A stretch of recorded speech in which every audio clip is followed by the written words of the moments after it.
I am Amanda, 31 years old, and I have always tried to be the supportive sibling. After building a successful career in finance, I moved back to my hometown, hoping to reconnect with my family, especially my younger brother, Jason.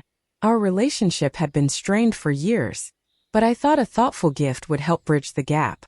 I never expected that offering to cover 3 months of his rent would lead to public humiliation at our family Christmas gathering. His cruel words still echo in my mind along with the sound of my family laughing at my expense. If you have ever had your genuine kindness thrown back in your face, you know the unique pain I felt that night. Let me know where you are watching from and hit that like and subscribe button if you have ever given someone a second chance only to regret it later. Growing up in our middle-class home in Westfield, Connecticut, my family seemed picture-perfect from the outside. My parents, Sarah and Thomas Wilson, worked hard to provide for Jason and me. Dad ran his own small accounting firm, while Mom taught 3rd grade at the local elementary school. We lived in a comfortable 4-bedroom colonial with a big backyard where neighborhood kids would gather to play during summer evenings. In those early years, Jason and I were close. Being 4 years older, I took my role as big sister seriously. I helped him with homework, defended him from neighborhood bullies, and saved my allowance to buy him small presents. I still remember his face lighting up when I gave him that baseball glove for his 8th birthday after saving for months. We spent hours in the backyard practicing his pitch until the sun went down. Things started to change when I entered high school. As I focused on academics and extracurriculars to build my college applications, Jason began struggling in school. My parents shifted their attention to him, making excuses for his poor grades and behavioral issues. "He just learns differently," Mom would say. "Not everyone is naturally studious like you, Amanda." By the time I left for college at Northwestern University, the dynamic was clear. I was the responsible one who needed little attention, while Jason required constant support and validation. I threw myself into my finance degree, making connections and securing internships that eventually led to a position at a prestigious firm in Chicago. Meanwhile, Jason barely graduated high school and bounced between community college courses without completing a degree. He settled into a retail job at the local electronics store, living in an apartment our parents helped pay for. Despite his constant financial struggles, my parents never pushed him toward independence.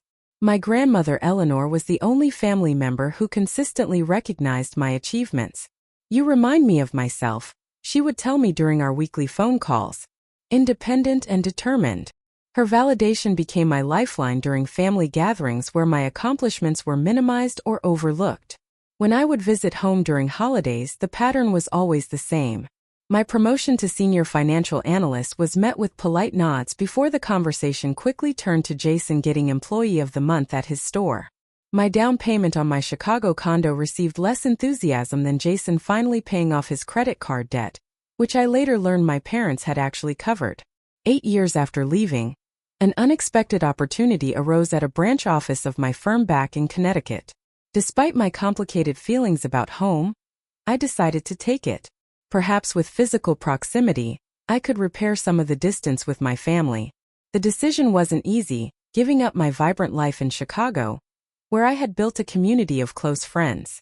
But something pulled me back toward trying to fix what was broken with my family. In the 3 months since moving back, I had made genuine efforts to reconnect. I invited my parents to dinner at my new apartment, brought thoughtful housewarming gifts when visiting their home, and even tried bonding with Jason over coffee twice a month. These attempts were met with lukewarm reception. My mother criticized my apartment decor, saying it was too modern and cold, not homey enough. My father barely acknowledged the rare vintage whiskey I had brought him, placing it in the cabinet with barely a thank you. Jason would show up late to our coffee dates, spend most of the time on his phone, and occasionally ask if I could spot him some cash until payday. I wanted to help him, but I also saw how my parents' enabling had prevented him from developing financial responsibility. During a family dinner in November, I mentioned a significant portfolio I had recently managed that increased our clients' returns by 17%. My father glanced up briefly from his plate and said, "That's nice, honey," before turning to Jason and enthusiastically asking about his fantasy football league. Jason launched into a detailed explanation of his team strategy, while my achievement hung in the air unacknowledged. These interactions hurt, but I kept trying. Each dismissal felt like a small paper cut. Painful but not enough to make me stop reaching out.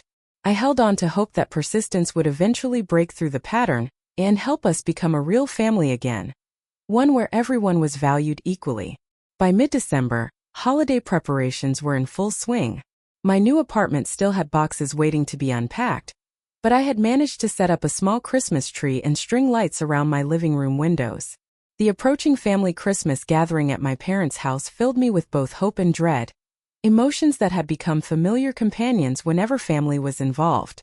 I spent a Saturday afternoon at the local mall, carefully selecting gifts for each family member. For Mom, I found a cashmere sweater in her favorite shade of blue. For Dad, a first edition of his favorite mystery novel by an author he collected. For various aunts, uncles, and cousins, I chose thoughtful items that matched their interests. But when it came to Jason, I hesitated. What do you give someone who seems to resent your very existence? I wandered through stores picking up and putting down potential gifts. A watch. Too impersonal. Video games. He would probably complain I got the wrong ones. Clothes. He would never wear anything I selected. That evening, I received a call from Grandma Eleanor. After catching up on our weeks, she mentioned seeing Jason at the grocery store. "He looked terrible, Amanda," she said, concern evident in her voice. When I asked what was wrong, he admitted he was behind on rent again, said he might get evicted after the holidays if he cannot come up with the money. My heart sank. Despite our complicated relationship, the thought of Jason facing homelessness during winter disturbed me. Did he ask Mom and Dad for help? I asked, already knowing the answer. He said they have been helping too much already with his car payments. He does not want to ask for more. Grandma paused. He seemed genuinely worried, not just looking for a handout. After hanging up, I sat on my couch staring at my half-decorated Christmas tree. Maybe this was an opportunity not just to help Jason, but to rebuild our connection. A practical gift that showed I cared about his well-being, not just checking a box on a Christmas list. The next day, I calculated what 3 months of rent for his apartment would cost. Based on what Grandma had mentioned about his living situation, it was a significant amount, but I could afford it comfortably. More importantly, it would give him breathing room to get his finances in order without the immediate threat of eviction. I visited my bank and arranged for a cashier's check, then purchased a simple but elegant card.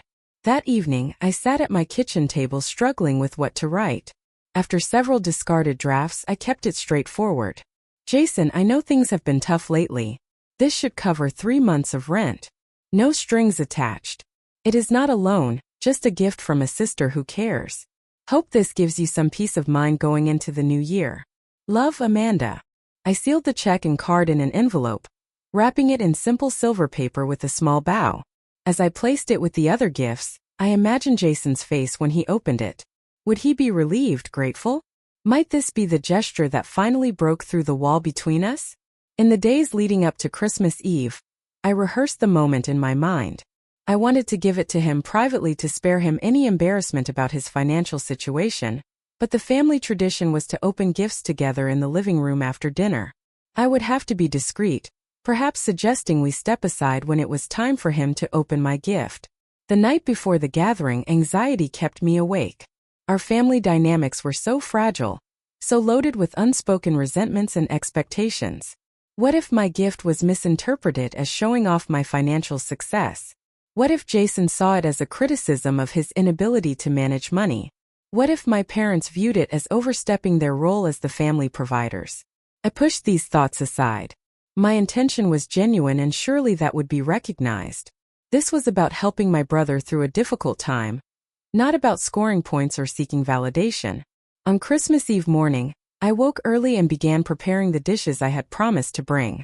A spinach artichoke dip and a chocolate pecan pie, my grandmother's recipe that always earned compliments. As I worked in the kitchen, I felt a growing resolve. This Christmas would be different. This would be the beginning of healing our family relationships. By 4 o'clock, I was dressed in a festive red sweater and dark jeans, gifts packed neatly in the trunk of my car. The drive to my parents' house took 20 minutes, enough time for me to give myself a final pep talk. Be patient. Be kind. Do not take things personally. This night is about family. As I turned onto their street, The familiar row of colonial homes decorated with Christmas lights brought back memories of childhood holidays, times when things seemed simpler and love felt unconditional.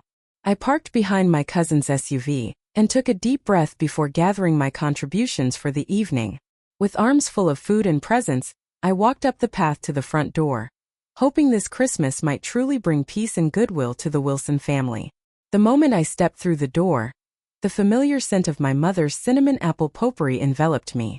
The house looked exactly as it had for every Christmas of my childhood, with the same decorations, the same furniture arrangement, even the same holiday playlist softly filling the background. It was as if time had stood still here while I had moved forward.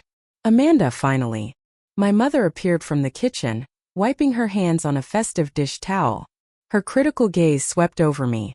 Everyone else has been here for ages. Your hair looks different. Did you do something to it? Before I could answer, she was already taking the food from my arms and directing me to put the gifts under the tree in the living room.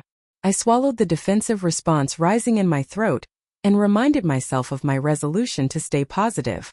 The living room was crowded with relatives. Aunt Patricia and Uncle Robert sat on the sofa with their teenage daughters glued to their phones. My father's brother, Uncle Stephen, was in deep conversation with my father near the fireplace. Cousins, second cousins, and family friends filled every available seat. And there in the corner, playing some game on his phone, was Jason. He looked up briefly when I entered, gave a half-hearted wave, and returned to his screen.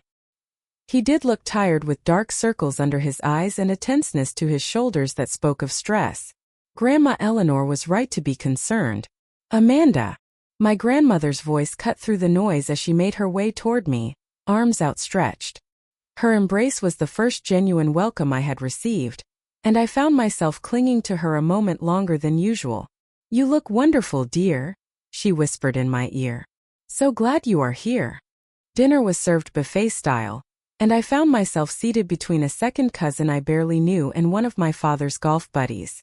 From across the table, I could hear my mother enthusiastically telling everyone about Jason's potential promotion at the electronics store. The manager says he has real leadership qualities, she gushed. They are considering him for assistant manager in the new year. It is not definite yet, Mom, Jason mumbled, though he looked pleased with the attention. What about you, Amanda? Grandma Eleanor prompted during a lull in conversation. How is the new position going?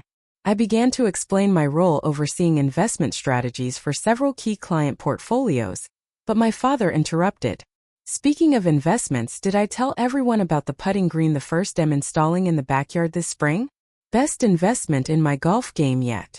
The table erupted in conversation about golf handicaps and equipment. My career forgotten. After dinner came the moment I had been simultaneously anticipating and dreading. The gift exchange. We gathered in the living room and my mother appointed herself as Santa, distributing gifts from under the tree to their recipients. Jason received several presents before mine, opening each with increasing enthusiasm. New wireless headphones from our parents, a gaming console from Uncle Robert's family, and gift cards to his favorite restaurants from other relatives. He was the center of attention, with everyone watching his reactions and enjoying his excitement. When my parents' gift to me was handed over, a small box wrapped in gold paper, I opened it to find a generic department store scarf in a color I rarely wore. We kept the receipt, my mother said quickly, in case you want to exchange it. I thanked them with as much sincerity as I could muster. Finally, my mother picked up the silver-wrapped envelope for Jason. This one's from Amanda, she announced, handing it to him. Jason took it with a curious expression. Feels light, he joked, shaking it next to his ear. Not another gift card, is it? Just open it, I said, trying to keep my voice light despite my nerves. He tore open the wrapping and slid his finger under the envelope flap. The room had quieted somewhat, with several conversations still happening in the background. I watched as he read the card, his expression shifting from curiosity to something unreadable as he saw the check inside. Time seemed to slow as he looked up from the envelope. Instead of speaking to me directly, he turned to address the room, holding the check aloft. Well, would you look at this? He said, his voice carrying over the conversations which quickly died down. 3 months of rent. How generous of my successful sister. The sarcasm in his voice was unmistakable. My stomach dropped as I realized this was going in a direction I hadn't anticipated. I opened my mouth to speak, but Jason continued. I guess this is how Amanda tries to compensate for the fact that she's not needed by this family, he announced, looking around the room with a smirk. Writing checks instead of actually being present. The silence that followed lasted only a second before the room erupted with laughter. My uncle slapped his knee. My father chuckled while shaking his head. And my mother tried to hide her smile behind her hand. Even my cousins, who had been engrossed in their phones, looked up to join the amusement at my expense. The sound of their laughter seemed to echo and amplify, bouncing off the walls and drilling into my chest. In that moment I felt completely exposed, like a specimen pinned to a board for everyone to examine and mock. The genuine intention behind my gift had been twisted into something ugly. A pathetic attempt to buy affection. I sat perfectly still, my face carefully composed, even as I felt heat rising to my cheeks. Only Grandma Eleanor wasn't laughing.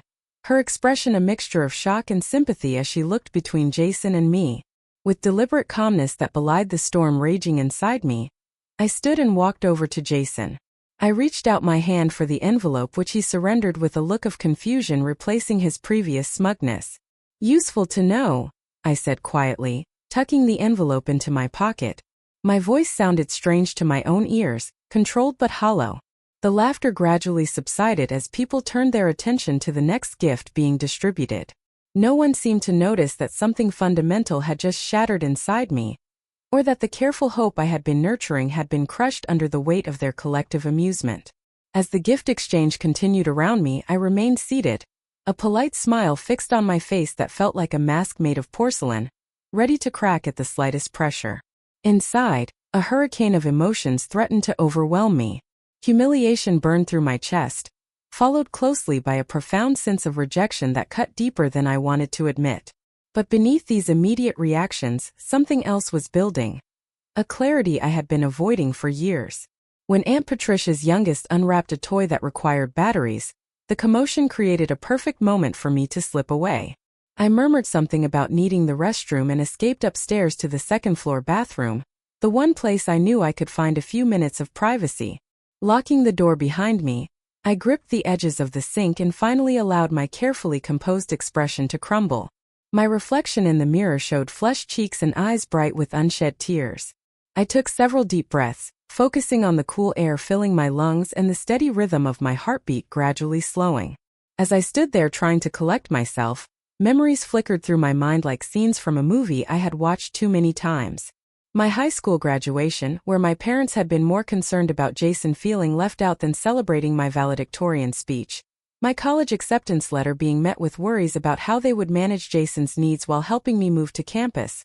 The promotion I had worked 80-hour weeks to earn being dismissed as lucky timing while Jason's Employee of the Month award was framed and displayed in the living room. Each memory carried the same message reinforced year after year, interaction after interaction. My achievements were expected and therefore unremarkable, while Jason's smallest successes were extraordinary and worthy of celebration. My independence was not admirable, but rather evidence that I did not need their attention. His dependence was not concerning, but proof that he needed their love more than I did. A soft knock at the door startled me from my thoughts. "Amanda, are you all right, dear?" Grandma Eleanor's concerned voice came through the door. I quickly splashed cold water on my face and composed myself before opening the door. My grandmother's kind eyes immediately saw through my attempt at normalcy. "I am fine," I said automatically, then corrected myself. "Actually, no. I am not fine." She ushered me into the guest bedroom across the hall, closing the door behind us. We sat side by side on the edge of the bed, the muffled sounds of the party continuing downstairs. "What Jason did was cruel," she said, taking my hand in hers. "Your gift was thoughtful and generous." "It is not just about tonight," I replied, the words coming more easily than I expected. "It is about a pattern that has existed my entire life. I keep trying to earn a place in this family, but the goalposts keep moving." Grandma Eleanor sighed deeply. "There is something you should know, Amanda. Something I probably should have told you years ago." She paused, choosing her words carefully. "Your parents rely on Jason financially more than you realize." I looked at her in confusion. What do you mean? They help him with his bills. Yes, but he also helps them. That job at the electronics store, it is more than retail. He has worked his way up to handling their business accounts, and he arranged for your father's office to get all their equipment at cost. That promotion your mother mentioned would put him in charge of regional corporate accounts. She squeezed my hand before continuing. Your father's accounting firm has been struggling for years. The recession hit them hard and many clients switched to larger firms. They nearly lost the house in 2019. Jason moved back home for a while and contributed most of his paycheck. He still pays their cell phone bill and helped refinance their mortgage through a connection at work. The information washed over me like cold water. Why did no one tell me this? Your mother's pride mostly, and perhaps knowing you would offer to help, which would mean admitting their financial reality. It is easier for them to maintain the illusion that everything is fine. Your success reminds them of their struggles. This new perspective shifted my understanding of countless interactions, but it did not excuse the pattern of emotional neglect. If anything, it made their behavior more bewildering. Why push away someone who wanted to help? Why mock genuine generosity? As these thoughts solidified into resolution, I stood up. I need to get my coat and purse. I cannot stay here tonight. Grandma Eleanor nodded, understanding in her eyes. What will you do? I am going to leave quietly without drama. I need some distance to think clearly about what all this means for my relationship with the family moving forward. We returned downstairs separately to avoid suspicion. The gift exchange had concluded and people had broken into small conversation groups with desserts and coffee. No one seemed to notice I had been gone, except perhaps Jason, who was pointedly avoiding looking in my direction. I slipped into the front hallway and retrieved my coat and purse from the closet. As I was putting on my boots, I heard my mother's voice from the kitchen doorway. Amanda, what are you doing? I am heading out, Mom. I am not feeling well. The lie came easily, smoother than the complicated truth. But we have not even had dessert and we always do the Christmas Eve toast at 9 o'clock. Her voice had risen slightly, drawing attention from the nearby living room. Is everything okay? My father appeared behind her, confusion on his face. Amanda is trying to leave before dessert, my mother explained as if reporting a serious transgression. I really need to go, I insisted, wrapping my scarf around my neck. By now, several relatives had gathered in the hallway, watching the scene unfold with curious expressions. Jason pushed his way to the front, a flicker of uncertainty crossing his face. Is this because of what I said? He asked, his tone suggesting he found the idea ridiculous. It was just a joke, Amanda. Do not be so sensitive. The familiar dismissal of my feelings was the final confirmation I needed. This pattern would never change unless I changed my role within it. I turned toward the door, my hand on the knob. Amanda, please. My mother's voice had transformed from annoyed to panicked. You cannot just leave on Christmas Eve. Listen to us. My father joined in, his authoritative tone failing to mask his alarm. As I opened the door, the chorus grew behind me. Please listen to us. They shouted in near unison, their voices rising with desperation. But it was too late. Far too late. The cold December air hit my face as I stepped onto the porch, a welcome contrast to the suffocating atmosphere inside. Behind me, the door remained open, framing my family's shocked expressions like a bizarre holiday portrait. For a moment, no one moved, as if we were all suspended in a tableau vivant, each trying to comprehend how a traditional Christmas gathering had unraveled so dramatically. My mother was the first to break the spell, rushing onto the porch despite wearing only her holiday sweater against the winter chill. Amanda, you are overreacting, she said, her voice caught between scolding and pleading. It was just a bit of teasing. Families tease each other. That wasn't teasing, Mom. I continued walking toward my car, keys gripped tightly in my hand. Teasing is gentle and affectionate. What happened in there was public humiliation. My father appeared behind her, his face flushed, either from anger or the 2 glasses of whiskey he had consumed. Your brother made a joke, Amanda. A bad one, perhaps. But you cannot storm out on Christmas Eve over a joke. I turned to face them, suddenly tired of pretending. This isn't about one joke. This is about years of being treated like I do not matter in this family. Years of my accomplishments being dismissed while Jason's smallest efforts are celebrated. Years of being made to feel like my only value is what I can provide, while simultaneously being told that what I provide isn't needed or wanted. Jason pushed past our parents, his expression a mix of defensiveness and confusion. "Oh, here we go with the poor Amanda show," he said, rolling his eyes. "Always the victim. Always so perfect and misunderstood." "I never claimed to be perfect," I replied, keeping my voice steady despite the anger building inside me. "I have only ever asked to be treated with the same respect and care that you receive automatically." "Respect?" Jason scoffed. "You want respect for abandoning your family for 8 years while building your fancy career in Chicago? For showing up with your expensive gifts and condescending advice? For thinking you can swoop in and fix problems you know nothing about?" Our parents nodded along to his words, their unified front a familiar sight that somehow hurt more now that I could see it clearly for what it was. "I did not abandon anyone," I said, taking a step closer to them. "I called every week. I visited for every holiday I could. I sent cards and gifts and tried to stay connected despite the distance. And every time I reached out, I was made to feel like an outsider in my own family." "That is ridiculous," my mother interjected. "We have always welcomed you home." "Welcomed me? Mom, when I moved back 3 months ago, your first comment was to criticize my haircut. When I got the promotion that allowed me to transfer here, Dad changed the subject to Jason's fantasy football league. Tonight I gave a thoughtful gift meant to genuinely help, and the entire family laughed while Jason mocked me for it. By now, other family members had gathered in the doorway, watching our confrontation with expressions ranging from uncomfortable to morbidly fascinated. Grandma Eleanor stood slightly apart, her eyes filled with sympathy. "Please, Amanda," my father tried again, his voice lowered to avoid the audience hearing. "You are making a scene. Come back inside and we can discuss this like adults." "We are discussing it like adults," I countered. "For the first time, I am actually saying what I feel instead of swallowing it down to keep the peace.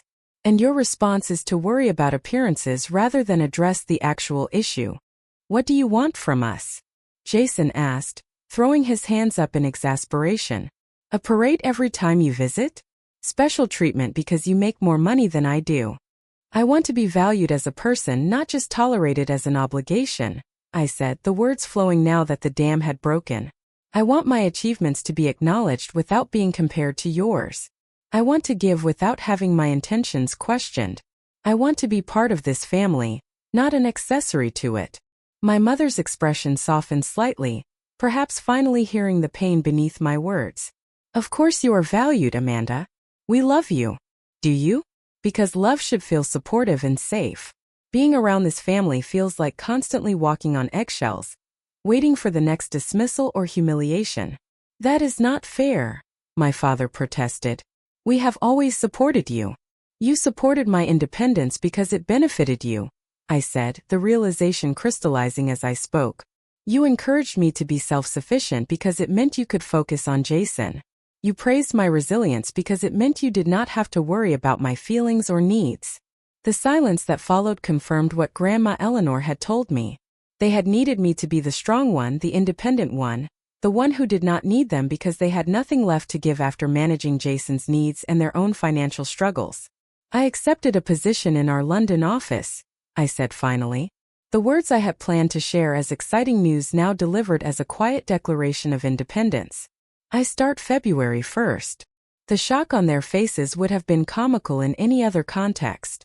My mother's hand flew to her mouth. My father's eyebrows shot up and Jason's perpetual smirk vanished. "London? You cannot move to London," my mother stammered. "That is across an ocean." "I can and I am," I replied calmly. "I made the decision last week. I was going to tell everyone tonight as my Christmas news. I thought maybe you would be proud or at least interested. Now I realize it does not matter whether you are either of those things. This is my life and I am going to live it on my terms." "But what about us?" Jason asked. And for the first time that evening, his voice lacked its usual edge of resentment. "What about family?" "That is a question you should have asked before you decided to mock me in front of everyone," I said not unkindly. "Family should build each other up, not tear each other down. Family should celebrate successes together, not use them as weapons." I have tried for years to be the kind of sister and daughter I thought you wanted, but it is never enough. Please listen to us, my father shouted, his composure finally cracking. The desperation in his voice reflected in the faces of my mother and brother, all suddenly confronting the possibility that their actions had consequences they had never anticipated. But I had been listening for years. I had been listening to the subtle messages that I was less important, less deserving of attention and care. I had been listening to the unspoken expectation that my role was to give without receiving, to understand without being understood, to support without being supported. I have listened, I said softly. For 20 years I have listened. Now it is your turn. I am setting boundaries for how I allow myself to be treated. I am choosing to value myself even if you cannot. And right now I am choosing to go home and spend the rest of Christmas Eve in peace. With those words I turned and walked to my car, each step feeling lighter than the last. Behind me, I heard my name called repeatedly with increasing urgency, but I did not look back. As I drove away from the house that had never truly felt like home, I realized that the tightness in my chest had been replaced by something unexpected, a sensation that felt remarkably like freedom. The drive home passed in a blur, street lights and Christmas decorations smearing into streaks of color through my tears. By the time I pulled into my apartment complex, my emotions had cycled through anger, grief, and a strange sense of relief that left me feeling drained, but oddly peaceful. My apartment welcomed me with silence. The small Christmas tree in the corner casting gentle, colorful shadows across the living room. I kicked off my boots and collapsed onto the couch, allowing myself to fully process what had just happened. For the first time in my adult life, I had stood up to my family, not with anger or accusation, but with honesty and a clear sense of my own worth. The buzz of my phone interrupted my thoughts. I had silenced it during the drive, but now saw 17 missed calls and 23 text messages. Most were from my mother, alternating between guilt trips, "How could you ruin Christmas like this?" and desperate backpedaling, "We need to talk. Please call us." My father had sent several variations of, "This is unacceptable behavior," before switching to, "Your mother is very upset. Please reconsider." Jason's messages ranged from defensive, "You always make everything about you," to surprisingly vulnerable, "I did not mean it the way it sounded." Only one message deserved my attention that night. Grandma Eleanor had texted, "I am proud of you for speaking your truth. Call me tomorrow when you are ready. Love you always." I turned off my phone and made myself a cup of hot chocolate, adding extra marshmallows in a small act of self-care. As I sipped the sweet warmth, I allowed my mind to replay not just tonight's events, but the patterns that had defined my family relationships for decades. Sleep eluded me that night. I lay in bed watching the shadows of snowflakes dance across my ceiling, cast by the street light outside. Every memory I examined revealed the same dysfunctional pattern I had accepted as normal for so long. The favoritism toward Jason had never been about loving him more, but about their own insecurities and needs. They had leaned on his dependence to feel needed while pushing away my independence because it threatened their self-image as providers and protectors. By morning, my phone had accumulated dozens more messages, including several from extended family members who had witnessed the confrontation. Some expressed sympathy, others judgment. I ignored them all and called Grandma Eleanor. "You did what you needed to do," she assured me after I recounted the evening's full events. Sometimes the healthiest thing we can do for relationships is to establish clear boundaries. "I feel guilty," I admitted. "Not for what I said, but for feeling relieved that I said it." "That relief is your spirit recognizing truth," she replied with the wisdom of her 82 years. "Guilt is the residue of patterns you have been conditioned to maintain." Later that afternoon, I scheduled an appointment with Dr. Mercer, a therapist I had seen briefly after moving back to Connecticut. When I sat in her office 2 days after Christmas, the words poured out of me with surprising ease. "You set a boundary," she nodded approvingly after I described the confrontation. "How does that feel?" "Terrifying," I admitted. "And necessary, like lancing an infected wound. Painful, but the first step toward healing." Over the following weeks, Dr. Mercer helped me understand that my family's dynamics were not my fault, nor was it my responsibility to fix them. We worked on techniques for maintaining healthy boundaries, while processing the complex emotions of family estrangement. Meanwhile, my family's attempts to regain control intensified. My mother showed up unannounced at my apartment 3 days after Christmas, alternating between tears and accusations. "After everything we have done for you," she said, her familiar refrain of martyrdom. "We gave you everything." "You gave me things, Mom," I replied calmly. "What I needed was acceptance and respect." My father tried a different approach, sending a formal email outlining all the ways I had misinterpreted the situation and suggesting we move forward as if this unfortunate outburst never occurred. His inability to acknowledge my feelings only reinforced my decision to maintain distance. Jason's response surprised me most. After a week of angry texts, he sent a message that simply read, "I did not realize how much I hurt you. Not just at Christmas, all the time. I am sorry for not seeing it." It was the first genuine apology I had ever received from him. And while it did not erase years of pattern, it offered a small glimmer of possibility that at least one relationship might be salvageable with time and effort. January brought practical matters to focus on. I began preparing for my move to London, sorting through belongings, researching neighborhoods, and handling the countless administrative details of international relocation. Each task felt like another step toward the independent life I was choosing for myself, one based on my own needs and values rather than others' expectations. When my mother learned I had listed some furniture for sale online, she called in panic. "So you are really going through with this? Throwing away your family for a job?" "I am not throwing away anything, Mom," I replied, maintaining the calm, firm tone Dr. Mercer and I had practiced. "I am pursuing an opportunity that is right for me.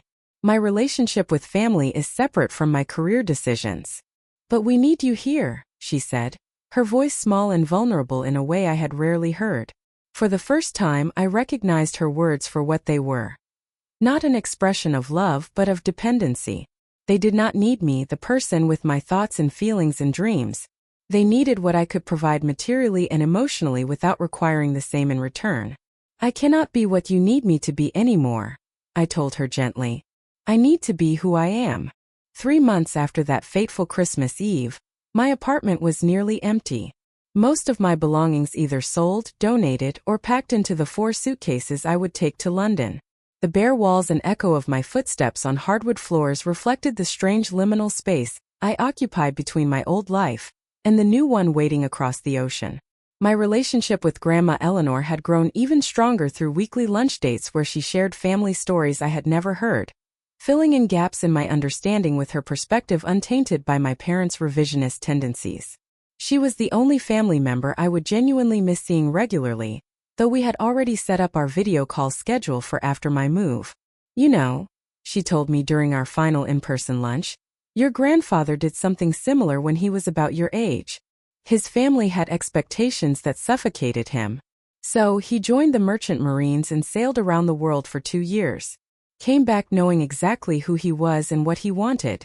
Sometimes distance is the only way to see clearly." My relationship with my parents remained strained, but had settled into a new pattern. I spoke with them briefly once a week, keeping conversations focused on neutral topics and disengaging when old patterns emerged. They had grudgingly accepted my move as reality, though they still occasionally tested boundaries with guilt-laden comments about my absence from family events or thinly veiled criticisms of my choices. The most unexpected development came in my relationship with Jason. 2 weeks after Christmas, he had asked to meet for coffee, arriving on time and without his phone visible. 2 small but significant changes.